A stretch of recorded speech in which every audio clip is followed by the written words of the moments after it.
Hello students, welcome back to the channel. तो chapter हमारा चल रहा था चैप्टर नंबर 4 प्लानिंग, और इससे प्रीवियस लेक्चर में हम प्लानिंग के ऊपर एक कंप्लीट डिटेल्ड इंट्रोडक्शन स्टडी कर चुके हैं। आज बस उसी चैप्टर को हम आगे कंटिन्यू करेंगे और देखेंगे नेक्स्ट टॉपिक हमारा क्या है। तो नेक्स्ट टॉपिक है हमारा प्लानिंग प्रोसेस। तो प्लानिंग का एक कंप्लीट प्रोसेस पढ़ेंगे स्टेप बाय स्टेप का।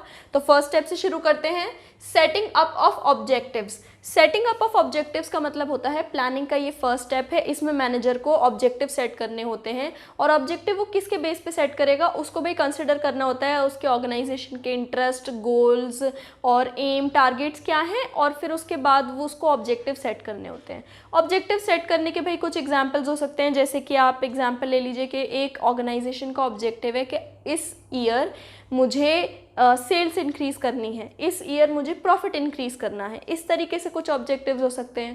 तो नेक्स्ट है फिर डेवलपिंग प्रेमाइसेस। डेवलपिंग प्रेमाइसेस का मतलब होता है एक आपको अगर बहुत इजी लैंग्वेज में बताया जाए तो कि फ्यूचर के लिए अजम्पशंस बनाना। पास्ट इन्फॉर्मेशन के बेसिस पे आप फ्यूचर के लिए जब अजम्पशंस बनाते हैं, दिमाग में सोचते हैं कि अच्छा ऐसा भी हो सकता है, ऐसा भी हो सकता है, शायद ऐसा भी होगा, उसको डेवलपिंग प्रेमाइसेस बोलते हैं। तो प्रेमाइसेस जो है फोरकास्टिंग के बेस पे की जाती है। फोरकास्टिंग का मतलब होता है इन्फॉर्मेशन गैदर करना। इन्फॉर्मेशन आप गैदर करते हैं कि भाई कॉम्पिटिटर की क्या पॉलिसी है, सप्लायर्स का क्या चल रहा है, ये सारी चीज़ें आप गैदर करते हैं। पास्ट इन्फॉर्मेशन आप गैदर करते हैं, और फिर फाइनली आप फ्यूचर के कुछ अजम्पशंस बनाते हैं कि ऐसा हो सकता है, पॉसिबल है, ऐसा भी पॉसिबल है, ऐसा भी पॉसिबल है। तो आप एक प्रेमाइज डेवलप करते हैं अपने प्लान के लिए। Then listing the various alternatives for achieving the objective. Objective achieve करने के लिए एक मैनेजर के पास काफ़ी सारे ऑल्टरनेटिव्स प्रेजेंट होते हैं। जैसे कि आपको अभी एग्जांपल दिया था कि ऑब्जेक्टिव है कि सेल्स बढ़ानी है, तो सेल्स बढ़ाने के लिए काफ़ी सारे ऑल्टरनेटिव्स एक मैनेजर के पास प्रेजेंट हैं। जैसे कि भाई वो डिस्काउंट कर दे तो कस्टमर्स अट्रैक्ट होंगे, सेल्स इंक्रीज़ हो सकती है। वो डोर टू डोर सेल्समैन भेज दे तो सेल्स उसकी इंक्रीज़ हो सकती है। वो एडवर्टीजमेंट पे ज़्यादा पैसे खर्च करे, ज़्यादा लोगों तक रीच पहुँचेगी, इन्फॉर्मेशन पहुँचेगी, तो सेल्स इंक्रीज़ हो सकती है। वो अपने प्राइसेस कम कर ले, वो क्वालिटी इंक्रीज़ कर दे। तो काफ़ी सारे ऐसे ऑल्टरनेटिव्स हैं जो एक मैनेजर के पास होते हैं अपने प्लान को, यानी कि अपने ऑब्जेक्टिव को अचीव करने के लिए। तो डिफरेंट ऑल्टरनेटिव्स को आपको देखना है कि भाई मेरे पास कितने ऑल्टरनेटिव्स प्रेजेंट हैं, ये भी मैं कर सकता हूँ, ये भी कर सकता हूँ, ये भी कर सकता हूँ। तो listing the various alternatives for achieving the objective, then evaluating the different alternatives. जितने भी आपने लिस्ट करे ऑल्टरनेटिव्स के ये मैं कर सकता हूँ, इन सारी चीज़ों को आप एक इवैल्यूएट करेंगे। आप उसके पॉजिटिव और नेगेटिव एस्पेक्ट्स देखेंगे। आप देखेंगे कि इसके प्रोज एंड कॉन्स क्या है। अगर मैं इस ऑल्टरनेटिव को सिलेक्ट करता हूँ तो मुझे कितना फ़ायदा है, कितना नुकसान है, मैक्सिमम प्रॉफिट जिसमें होगा या फिर मैक्सिमम प्रॉफिट और मिनिमम रिस्क जिसमें होगी, आप उस ऑल्टरनेटिव को सिलेक्ट करते हैं। तो उसके बाद है सिलेक्टिंग द बेस्ट ऑल्टरनेटिव। उसमें से फिर जो आपको मोस्ट सूटेबल लगता है, फीजिबिलिटी स्टडी करते हैं, और जो आपको मोस्ट फीजिबल ऑल्टरनेटिव लगता है, फाइनली आप उसको एज अ मैनेजर सिलेक्ट करते हैं। 6 point is implementing the plan. Plan बन गया, अब प्लान को इम्प्लीमेंट करना है। इम्प्लीमेंट कैसे करना है? इम्प्लीमेंटेशन का मतलब होता है एक्शन में लाना, प्लान को एक्शन में लाना। अब तक जो प्लान बना है आपके दिमाग में बना है या फिर पेपर पे बना है, लेकिन अब प्लान एक्शन में आएगा। कैसे आएगा? कि भाई मैनेजर्स के पास जो प्लान तैयार है वो अब उसको कम्युनिकेट करेंगे अपने सबऑर्डिनेट्स के साथ, अपने एम्प्लॉयज़ के साथ, और उसके बाद देखा जाएगा कि क्या क्या चीज़ों की ज़रूरत है। जैसे आपने बता दिया अपने एम्प्लॉय को कि भाई ज़्यादा प्रोडक्शन करना है, तो ज़्यादा प्रोडक्शन के लिए ज़्यादा रॉ मटेरियल ज़रूरी है। उस रॉ मटेरियल को अरेंज करवाने के लिए आप फंड उनको देंगे, अपने एम्प्लॉयज़ को, अपने लोअर लेवल वालों को आप फंड अरेंज करके देंगे। तो ये सारी चीज़ें जो आप एक्शन ले रहे हैं, अभी तक सिर्फ दिमाग में बात चल रही थी, अब जब आप फाइनली एक्शन ले रहे हैं कि भाई कम्युनिकेट कर रहे हैं, फंड अरेंज करके दे रहे हैं, ये सारी जो चीज़ें कर रहे हैं, ये इम्प्लीमेंटिंग प्लान के इम्प्लीमेंटेशन में आ जाती है। अब भाई प्लान आपका इम्प्लीमेंट हो गया, तो आप कभी भी एज अ मैनेजर चुप नहीं बैठ सकते। आप ऐसे नहीं कर सकते कि आपने प्लान बना दिया और बस आप now you are sitting back relaxing.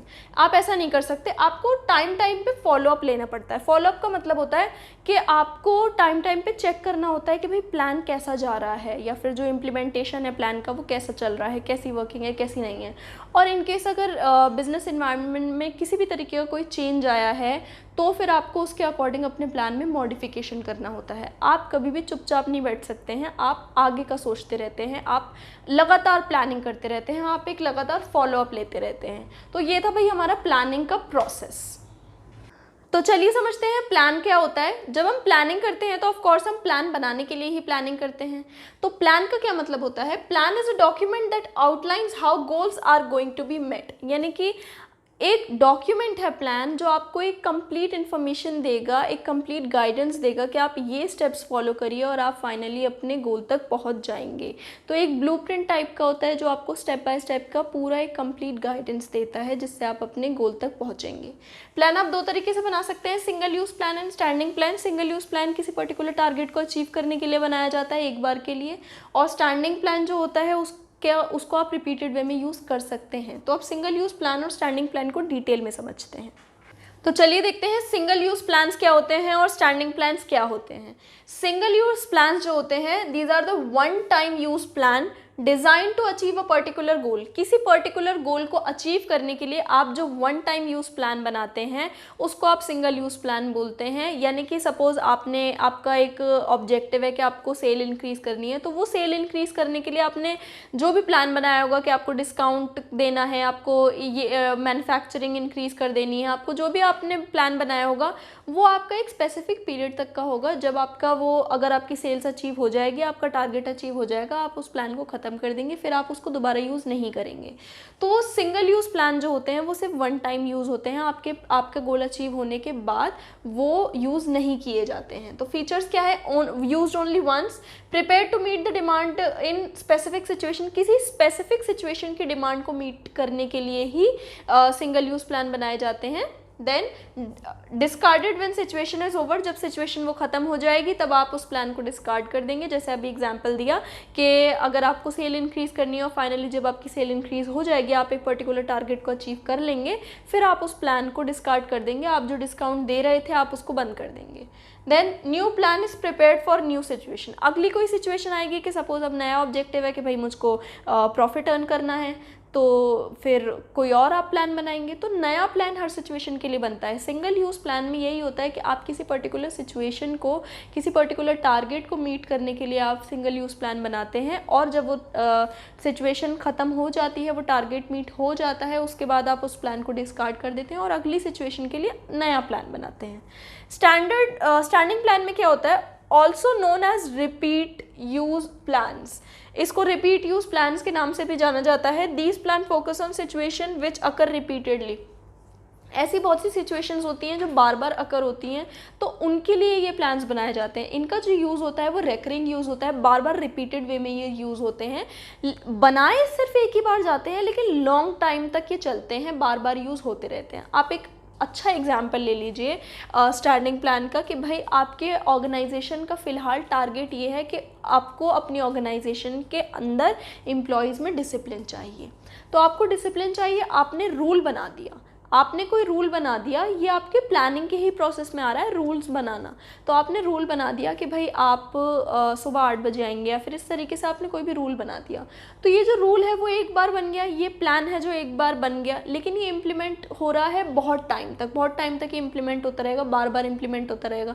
ऐसा नहीं है कि भाई आपने थोड़ी देर के लिए ही आपने डिसिप्लिन को फॉलो करवाया और उसके बाद फिर आपने ख़त्म कर दिया, फिर सारे के सारे इनडिसिप्लिन्ड हो गए। तो ऐसा नहीं होता है। स्टैंडिंग प्लान्स जो होते हैं बहुत लंबे चलते हैं। Used for indefinite period. Standing plans जो होते हैं वो इंडेफिनिट पीरियड के लिए यूज़ होते हैं, यानी कि कोई स्पेसिफिक पीरियड नहीं होता कि आपने सिर्फ इतनी ही देर के लिए स्टैंडिंग प्लान बनाए हैं, वो लंबे समय तक चलते हैं। Then stable in nature. Standing plan stable in nature होते हैं, वो बार बार चेंज नहीं किए जाते हैं, एक बार बन जाते हैं। मॉडिफिकेशंस हो सकते हैं कि भाई 8 बजे की जगह 9 बजे आना शुरू कर दीजिए, इस मेथड की जगह ये मेथड शुरू कर दीजिए, लेकिन रहेंगे वही, मॉडिफिकेशंस हो सकते हैं। देन एक्ट्स एज गाइडलाइंस की तरह एक्ट करते हैं कि एक एम्प्लॉय को, एक मैनेजर को, या फिर एक पूरे स्टाफ को किस तरीके से एक ऑर्गेनाइजेशन में किस तरीके से बिहेव करना चाहिए, इसकी गाइडलाइन देते हैं। तो एग्जांपल ले लीजिए, पॉलिसीज़ कोई बन गई, रूल्स हैं, मेथड्स हैं, ये सब पहले से प्री डिसाइडेड गाइडलाइंस होती हैं जो बताती हैं कि किस तरीके से आप बिहेव करिए, किस तरीके से आप क्या करिए, मेथड को फॉलो करिए। तो स्टैंडिंग प्लान्स ये होते हैं कि आप बनाते एक ही बार हैं, लेकिन उसका जो यूज़ होता है वो लंबे समय तक चलता रहता है, रेकरिंग यूज़ होता है। तो ये सिंगल यूज़ प्लान और स्टैंडिंग प्लान थे। चलिए अब हम समझते हैं टाइप्स ऑफ प्लान्स। तो प्लानिंग आप जानते हैं एक परवेसिव फंक्शन है। क्या मतलब होता है परवेसिव का? यूनिवर्सली एप्लीकेबल है। कोई एक इंसान, कोई एक पर्टिकुलर इंसान ही प्लान नहीं बनाता है, काफ़ी डिफरेंट प्लान्स बनते हैं, डिफरेंट डिपार्टमेंट्स में डिफरेंट लेवल्स प्लान बनाते हैं, कुछ मेन प्लान बनते हैं, कुछ सपोर्टिव प्लान्स बनते हैं। तो टाइप्स ऑफ प्लान्स में हम यही पढ़ेंगे कि डिफरेंट लेवल्स पे किस तरीके से अलग अलग प्लान्स बनते हैं। तो ये कुछ 8 टाइप्स ऑफ प्लान्स हैं: objective, strategy, policies, procedure, rules, program, methods and budgets. अब इन सबको एक एक करके समझेंगे। सो फर्स्ट है ऑब्जेक्टिव्स। ऑब्जेक्टिव्स क्या होते हैं आप जानते ही हैं। एक गोल होता है, टारगेट होता है जो एक ऑर्गेनाइजेशन को अचीव करना होता है। एक ऑर्गेनाइजेशन के जितने भी एफर्ट्स होते हैं वो सब एक ऑब्जेक्टिव की तरफ ही तो डायरेक्टेड होते हैं। आप अपने दिमाग में यही तो सोच के काम करते हैं कि मुझे ये गोल अचीव करना है, ये टारगेट अचीव करना है। तो ऑब्जेक्टिव्स क्या होते हैं? They are the ends towards which the activities are directed. Organization में जितनी भी एक्टिविटीज़ होती हैं, जितने भी एफर्ट्स होते हैं, वो सारे एफर्ट्स और एक्टिविटीज़ एक ऑब्जेक्टिव के टुवर्ड्स डायरेक्टेड होते हैं। उसको दिमाग में रखते हुए ही सारे एफर्ट्स किए जाते हैं। Then should be related to single activity. Single activity से रिलेटेड होना चाहिए। आप अपने मेन ऑब्जेक्टिव को ब्रेक डाउन करिए, आप सिंगल एक्टिविटीज़ में उसको तोड़िए। उसके बाद आप देखिए कि भाई इस एक्टिविटी को परफॉर्म करने से मुझे ये ऑब्जेक्टिव अचीव हो जाएगा, इस एक्टिविटी को परफॉर्म करने से मुझे ये ऑब्जेक्टिव अचीव हो जाएगा। तो आप अपने ऑब्जेक्टिव्स को ब्रेक डाउन करिए और इस तरीके से फिर सिंगल एक्टिविटीज़ से उसको रिलेट करिए। Then must be measured in quantitative term. तो objective always must be measured in quantitative term. Why so? क्योंकि ये ईजी टू अचीव हो जाते हैं, एक चेक रखना इन पे ईजी हो जाता है। जैसे आप एक एग्जाम्पल ले लीजिए कि आपका ऑब्जेक्टिव है कि इस साल आपको प्रॉफिट इंक्रीज़ करना है। तो आपको प्रॉफिट इंक्रीज़ करना है, ये तो आपने एक रफ ऑब्जेक्टिव बना लिया। लेकिन अगर आपका यही ऑब्जेक्टिव एक क्वांटिटेटिव टर्म में होता कि आपको प्रॉफिट इंक्रीज़ करना है 2 लाख रुपए से, तो आप कम से कम एक चेक रख पाते कि आप उस 2 लाख के कितने करीब पहुँचे, आपने वो 2 लाख कंप्लीट करे या नहीं करे। अब भाई अगर आप प्रॉफिट इंक्रीज़ करना चाहेंगे तो प्रॉफिट तो 2 रुपये से भी इंक्रीज़ होता है। तो आप अपने ऑब्जेक्टिव को क्वांटिटेटिव टर्म में अगर रखेंगे तो इजी टू चेक हो जाता है, उस पर एक चेक रखना इजी हो जाता है, उसको अचीव करना भी इजी हो जाता है। Then must have a time limit for achievement. Objective achieve करने के लिए हमेशा एक टाइम लिमिट होनी चाहिए, एक डेडलाइन होनी चाहिए हमेशा। अगर आप एक डेडलाइन सेट नहीं करेंगे, टाइम लिमिट सेट नहीं करेंगे, तो ह्यूमन नेचर होता है, हम केयरलेस हो जाते हैं कि हाँ भाई आज कर लेंगे, कल कर लेंगे, बहुत टाइम है, ये है वो है। तो इस तरीके से काम नहीं चल पाता है। ऑब्जेक्टिव्स को अचीव करने के लिए हमेशा एक डेडलाइन होनी चाहिए कि भाई आपको 1 हफ्ते में ये काम करके देना है, आपको 1 महीने में ये काम करके देना है। तो वो फिर उस हिसाब से एक इंसान जो मैनेजर्स होते हैं, एम्प्लॉयज़ होते हैं, उस हिसाब से फिर अमाउंट ऑफ एफर्ट्स डालते हैं उस ऑब्जेक्टिव को टाइम पर अचीव करने के लिए। मस्ट बी अचीवेबल और फीजिबल। आप कोई भी ऑब्जेक्टिव सेट नहीं कर सकते हैं, आप जो ऑब्जेक्टिव सेट करेंगे इट मस्ट बी फीजिबल या फिर अचीवेबल। आप प्रैक्टिकल वर्ल्ड में रहते हैं और आप प्रैक्टिकलिटी को ध्यान में रखते हुए ही ऑब्जेक्टिव्स को सेट करेंगे। आप ऐसा ऑब्जेक्टिव सेट ही नहीं कर सकते जो अचीव ही नहीं हो पाए। आपने भाई कोई ऐसी चीज़ सेट कर दी कि अभी तो आपकी कंपनी लॉस में जा रही थी, अब आप कहें कि नहीं मुझे तो बस 2 दिन में 10 करोड़ का प्रॉफिट चाहिए, तो ये ऑब्जेक्टिव आपने सेट कर लिया। तो क्या ये ऑब्जेक्टिव अचीवेबल है? ऐसा हो पाएगा? नहीं, ऐसा नहीं हो पाएगा। तो आपको ऑब्जेक्टिव ऐसा सेट करना है जो अचीवेबल हो और फीजिबल भी हो। Next is serve as a guide for overall business planning. क्या मतलब होता है इस बात का कि भाई आप जब प्लानिंग करते हैं तो उसका फर्स्ट स्टेप यही होता है कि आप ऑब्जेक्टिव सेट करते हैं। तो उस ऑब्जेक्टिव को ही अचीव करने के लिए आप प्लानिंग के बाकी सारे स्टेप्स फॉलो करते हैं। तो आप देख रहे हैं कि प्लानिंग का जो पूरा प्रोसेस है वो ऑब्जेक्टिव के ही आसपास घूमता है, ऑब्जेक्टिव को ही बेस पे रख के पूरी प्लानिंग की जाती है। तो इसलिए ऑब्जेक्टिव एज अ गाइड सर्व करता है पूरी प्लानिंग के लिए। आप उसी को ध्यान में रखते हुए पूरी प्लानिंग करते हैं। Then these are usually set by top level. Objective जो है वो टॉप लेवल सेट करता है। यूजुअली जो टॉप लेवल होता है वही डिसाइड करता है कि भाई क्या ऑब्जेक्टिव होना चाहिए, क्या एम, क्या टारगेट, क्या गोल होना चाहिए इस बार बिजनेस का। तो objectives are usually set by top level. तो ये थे भाई हमारे ऑब्जेक्टिव। चलिए अब स्ट्रैटेजी देखते हैं। सो सेकेंड है स्ट्रैटेजी। स्ट्रैटेजी जो वर्ड है आपने नॉर्मल लाइफ में भाई सुनते रहते होंगे आप लोग कि भाई किसी को अगर कोई गोल अचीव करना है, कोई ऑब्जेक्टिव अचीव करना है, तो ज़्यादातर सब लोग ये कहते हैं कि अच्छा इसके लिए आपकी क्या स्ट्रैटेजी होनी चाहिए या फिर आप इसको किस तरीके से अचीव करेंगे। तो बस वही बात है कि strategy it is a comprehensive plan to achieve objective. Objective को अचीव करने के लिए आप जो कॉम्प्रहेंसिव प्लान बनाते हैं, जो आप एक पूरी टेक्निक सेट करते हैं कि मैं इस ऑब्जेक्टिव को किस तरह से अचीव करूं, उसी को आप स्ट्रैटेजी कहते हैं। कि भाई जो ऑब्जेक्टिव को आपको अचीव करना है उसके लिए जो आप छोटे छोटे प्लान्स बनाएंगे, बस वही स्ट्रैटेजी कहलाती है। तो it developed by top level बनाता है, ऑब्जेक्टिव भी टॉप लेवल सेट करता है, स्ट्रैटेजीज भी टॉप लेवल बनाता है। It is the blueprint of the business. Business का एक ब्लूप्रिंट की तरीके से ये एक्ट करता है कि स्ट्रैटेजीज़ में क्या होता है कि बेसिकली डिसीजंस लिए जाते हैं। कैसे डिसीजंस लिए जाते हैं कि कोई नया प्रोडक्ट लॉन्च किया जाए या नहीं किया जाए। अगर किया जाए तो भाई उसके लिए कस्टमर्स कैसे ढूंढेंगे, या फिर क्या प्रोडक्ट लॉन्च किया जाए। तो ये सारी जो बेसिक डिसीजंस होते हैं वो सारे स्ट्रैटेजीज़ में आते हैं। तो इसीलिए स्ट्रैटेजी होती है एज अ ब्लूप्रिंट काम करती हैं बिज़नेस के लिए, बिज़नेस को डायरेक्ट करती हैं कि बिज़नेस की सारी एक्टिविटीज़ डिफाइन करती हैं कि भाई ये आप करिए, ये करिए, ये करिए, ये एक्टिविटीज़ करने से आपका ऑब्जेक्टिव अचीव होगा। Then influenced by business environment, strategies are of course influenced by business environment because if not तो आप बिजनेस इन्वायरमेंट में सर्वाइव ही नहीं कर पाएंगे। आप कॉम्पिटिटर, सप्लायर, सारी चीज़ों सबसे डील ही नहीं कर पाएंगे अगर आप बिजनेस इन्वायरमेंट के साथ नहीं चलेंगे। तो बिजनेस इन्वायरमेंट को ध्यान में रखते हुए ही आपको अपने ऑर्गेनाइजेशन की स्ट्रैटेजीज़ को सेट करना पड़ता है। अगर बिजनेस इन्वायरमेंट चेंज हो जाए तो आप अपनी स्ट्रैटेजीज़ को मॉडिफाई करिए, क्योंकि अगर आप बिजनेस इन्वायरमेंट के साथ नहीं चलेंगे तो आप मार्केट में सर्वाइव नहीं कर पाएंगे। Then direct future decision. Strategies direct future decisions. How? Strategies जो होती हैं वो एक तरीके से गाइडलाइन की तरह काम करती हैं, आपको बताती हैं कि आपको क्या क्या एक्टिविटीज़ फॉलो करनी है, आपको क्या क्या डिसीजंस लेने चाहिए। तो फ्यूचर में जब आप डिसीजन लेंगे, अगर आप एक स्ट्रैटेजी को दिमाग में रखते हुए लेंगे कि भाई मेरी ये स्ट्रैटेजी, आपके लिए डिसीजन लेना आसान हो जाता है। तो strategies direct future decisions also. तो ऑब्जेक्टिव हो गए, स्ट्रैटेजी हो गई। चलिए आप पॉलिसीज़ देखते हैं। सो नेक्स्ट है पॉलिसीज़। पॉलिसीज़ का क्या मतलब होता है? Policies can be defined as organisations general response to a particular problem और सिचुएशन।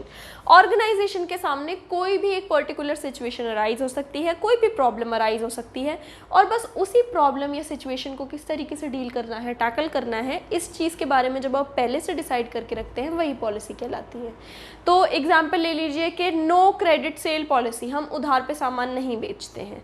और एक स्कूल की पॉलिसी है कि भाई अगर हम सिर्फ उन्हीं बच्चों का एडमिशन लेंगे जिनको 60% मार्क्स अबव स्कोर हुए हैं। तो इस तरीके से डिफरेंट ऑर्गेनाइजेशंस की डिफरेंट पॉलिसीज़ हो सकती हैं अपने ऑर्गेनाइजेशन के नेचर साइज को देखते हुए। Then based on objectives, policies are always based on objectives. आपका ऑब्जेक्टिव क्या है, आप उसी को ध्यान में रखते हुए अपनी पॉलिसीज़ को सेट करेंगे। Then guides manager to implement strategy. Strategy का क्या मतलब होता है कि आप ऑब्जेक्टिव को कैसे अचीव करेंगे, तो बस वही स्ट्रैटेजी को आपको कैसे इम्प्लीमेंट करना है, सारी एक्टिविटीज़ को कैसे इम्प्लीमेंट करना है, ये आपको पॉलिसीज़ बताएंगी। पॉलिसीज़ प्री डिसाइडेड डिसीजंस होते हैं कि भाई अगर आपके पास सिचुएशन में फ्यूचर में ऐसी कोई सिचुएशन अराइज हो जाती है तो आप किस तरीके से बिहेव करेंगे, क्या डिसीजन लेंगे, बस यही पॉलिसी बताती है। तो पॉलिसी जो है मैनेजर को एज अ गाइडलाइन प्रोवाइड करती है, मैनेजर को गाइड करती है डिसीजंस लेने के लिए, स्ट्रैटेजी को इम्प्लीमेंट करने के लिए। Then organisation's own way of handling problem. Policies are organisation's own way of handling problem. हर ऑर्गेनाइजेशन का अपना तरीका होता है प्रॉब्लम को सॉल्व करने का या फिर हैंडल करने का। सबका अपने ऑब्जेक्टिव को ध्यान में रखते हुए और अपने ऑर्गेनाइजेशन के नेचर साइज सारी चीज़ों को ध्यान में रखते हुए सबका अपना एक तरीका हो सकता है सिचुएशन या फिर किसी प्रॉब्लम से डील करने का। तो पॉलिसीज़ क्या होती हैं कि एक ऑर्गेनाइजेशन को किस तरीके से एक प्रॉब्लम के साथ और एक सिचुएशन के साथ डील करना है, ये पॉलिसीज़ बताती हैं। नेक्स्ट है प्रोसीजर्स। प्रोसीजर्स क्या होते हैं?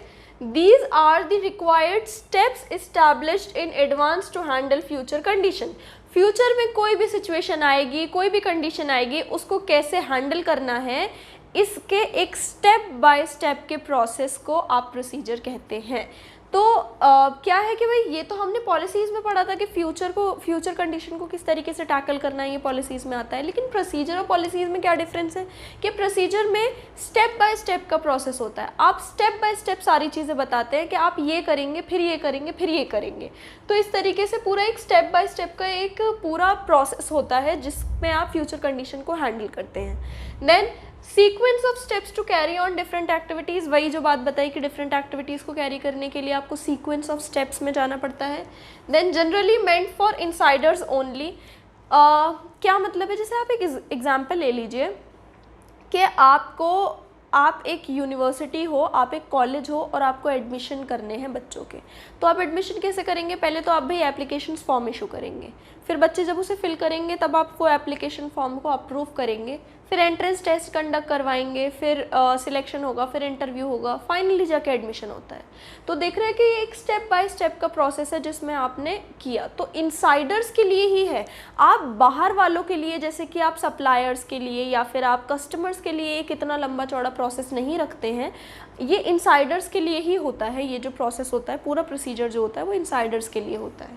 Then mostly in a chronological order, जैसे अभी हमने एग्जांपल दिया कि भाई पहले आप एप्लीकेशन फॉर्म इशू करेंगे, फिर आप एंट्रेंस टेस्ट रखवाएंगे, फिर इंटरव्यू करवाएंगे, तो ये सब कुछ क्रोनोलॉजिकल ऑर्डर में ही होगा। आप ऐसे नहीं कह सकते कि आप पहले इंटरव्यू करा लें, फिर एप्लीकेशन फॉर्म फिल करवा रहे हैं, फिर एंट्रेंस टेस्ट ले रहे हैं, तो इस तरीके से नहीं हो सकता। स्टेप बाय स्टेप का प्रोसेस है, क्रोनोलॉजिकल ऑर्डर में ही आपको चलना पड़ता है एक प्रोसीजर में। Next rules. तो रूल्स जो वर्ड है, आप तो नॉर्मल लाइफ में इसको सुनते ही रहते होंगे, आपको स्कूल्स में भी बहुत ज़्यादा रूल्स रेगुलेशन फॉलो करने पड़ते हैं। तो रूल्स होते क्या है, rules spell out special actions और non actions of the employees को ये करना है और ये नहीं करना है। स्पेशल एक्शंस पूरा स्पेसिफाई करते हैं कि ये काम आपको करना है और ये काम आपको नहीं करना है, ये रूल्स होते हैं। ठीक है, अगर आप रूल्स फॉलो नहीं करेंगे तो नेसेसरी एक्शंस आपके खिलाफ लिए जाते हैं। जैसे अगर आपके स्कूल में रूल है कि भाई आपको प्रॉपर यूनिफॉर्म में आना है, तो अगर आप प्रॉपर यूनिफॉर्म में नहीं आएंगे तो फिर आपको पनिशमेंट मिलती है। और इस तरीके से ऑर्गेनाइजेशन में भी रूल्स होते हैं कि भाई सुबह 8 बजे आना है, तो सुबह जो 8 बजे नहीं आएगा, जो लेट आएगा 10 बजे आएगा, 11 बजे आएगा, फिर उसको उस हिसाब से फिर नेसेसरी एक्शंस उसके खिलाफ लिए जाएंगे। तो रूल्स क्या होते हैं, स्पेशल एक्शंस बताते हैं और स्पेशल नॉन एक्शंस बताते हैं कि आपको ये करना है और आपको ये नहीं करना है। आपको सुबह 8 बजे आना है, आपको लेट नहीं होना है। तो स्पेशल एक्शंस और नॉन एक्शंस आपको डिफाइन करते हैं rules. Then code of conduct होते हैं, आपको जनरल इंस्ट्रक्शंस देते हैं कि आपको क्या करना है और क्या नहीं करना है। Then rigid and compulsive in nature, rules change नहीं होते हैं, वो एकदम रिजिड होते हैं नेचर में, वो चेंज नहीं होते हैं बार बार। एक बार जो रूल बन जाता है, मॉडिफिकेशंस हो सकते हैं ऑफ कोर्स, लेकिन चेंज नहीं होते हैं कंप्लीटली रूल। और कंपल्सिव इन नेचर होते हैं, आपको रूल्स को मानना ही मानना होता है। ऐसा नहीं कर सकते आप कि भाई हम नहीं फॉलो कर रहे रूल्स को, इस तरीके से नहीं चलता। आप एक ऑर्गेनाइजेशन में डिसिप्लिन में तभी रह सकते हैं जब आप रूल्स फॉलो करते हैं। Then simplest type of plan, बड़ा ही सिंपल टाइप ऑफ प्लान होता है। एक बार आपने रूल बना दिया, फिर आपके दिमाग में कोई कंफ्यूजन नहीं रहता है, ये तो फॉलो करना ही करना है। फिर ऐसा नहीं है कि भाई सिचुएशन ऐसी आ गई या वैसी आ गई, क्या डिसीजन ले क्या नहीं डिसीजन ले, ऐसा कोई प्रॉब्लम नहीं रहती है। रूल जो बना दिया गया है उसको फॉलो करना ही करना है, सिंपलेस्ट टाइप ऑफ प्लान होता है ये। सो नेक्स्ट प्रोग्राम्स देखते हैं अब। So next is programmes. Programme का क्या मतलब होता है, these are the combination of objective, policies, procedures and rules.